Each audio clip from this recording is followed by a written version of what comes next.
LCM ले लो, सीधा answer आ जाएगा। क्वेश्चन नंबर 108 देखते हैं। ये बोल रहा है एक 4 मीटर लंबा हाथी, 4 मीटर लंबा हाथी आकार के आयताकार पिंजरे, अच्छा हाथी के आकार का है ना। तो देखो यार यहाँ पे समझना, ये बोल रहा है एक 4 मीटर लंबा हाथी, मतलब अच्छा हाथी की लंबाई दी है 4 मीटर, मतलब हाथी कितना लंबा है, ठीक है। ये कुछ हाथी है यहाँ से लगा के यहाँ तक, और ये इसकी सूंड है, ठीक है। तो ये जो हाथी है जो भी है, इसकी जो लंबाई दी है वो कितनी है, 4 मीटर की, ओके। ये ऊंचाई होती है ऊपर, इतने मीटर आकार के आयताकार पिंजरे के एक कोने में है, ठीक है।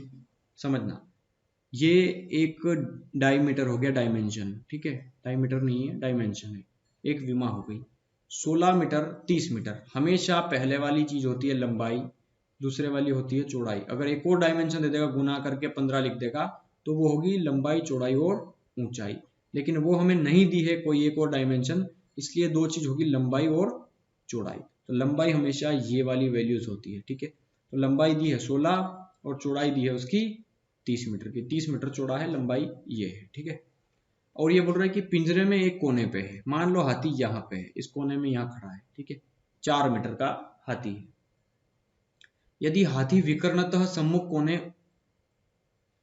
की ओर जाना चाहे, मतलब हाथी जो है वो अपने विकर्ण के इस कोने पर जाना चाहे, विकर्ण इसी को कहते हैं ना, यहां से लगा करके अगर ऐसे यहां जाना चाहे यहाँ पे, तो उसे कोने पर पहुंचने में 15 सेकंड लगते हैं। तो हाथी की गति बताओ। देखो बहुत ही अच्छा क्वेश्चंस दिया है, हमें यहाँ पे निकालना है इसके विकर्ण की लंबाई। आयत का विकर्ण कितना होता है, तो देखिए सबसे पहले आयत के विकर्ण की लंबाई क्या होती है।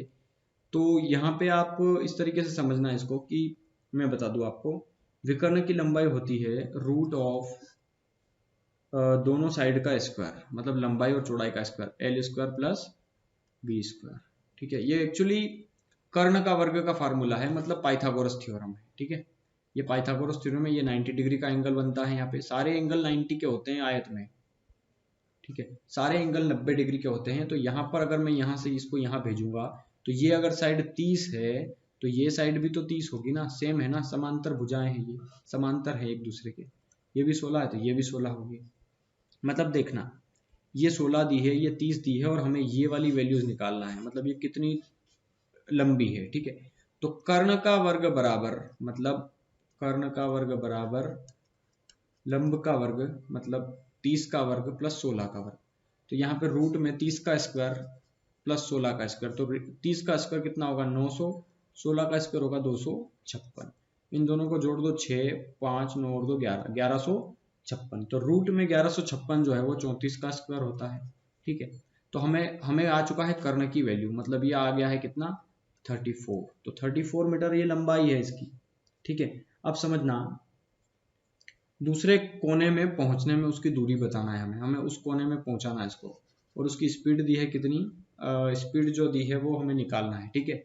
और वो 15 सेकंड में पहुंच जाता है। तो पहले ये चीज देखो कि हाथी कितनी दूरी तय करता है। तो पहले आप ये समझना, थोड़ा सा हर सवाल को जल्दबाजी में करने की कोशिश भी मत करना, थोड़ा समझना कि हाथी की खुद की लंबाई दी है 4 मीटर की, मतलब हाथी एक्चुअली 4 मीटर का है, मतलब हाथी एक्चुअली यहाँ है। समझ में आ रहा होगा आपको, क्योंकि यहाँ कोने पे थोड़ी खड़ा रह सकता है, उसकी लंबाई ही इतनी है, मतलब इतना तो वो आगे ही खड़ा है यहाँ तक। तो 4 मीटर तो पहले ही ऑलरेडी चल चुका है वो 34 में से। अब समझ में आ रहा है ना, मतलब एक्चुअली वो यहाँ से चलना शुरू करेगा क्योंकि उसकी लंबाई ही इतनी है।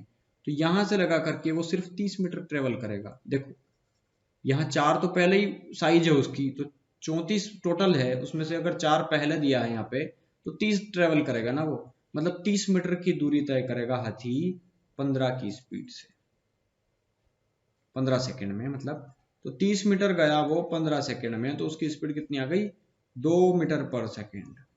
तो उसकी स्पीड कितनी आ गई 2 मीटर पर सेकंड। तो ये इसकी हो गई चाल। अब आई थिंक समझ में आया होगा।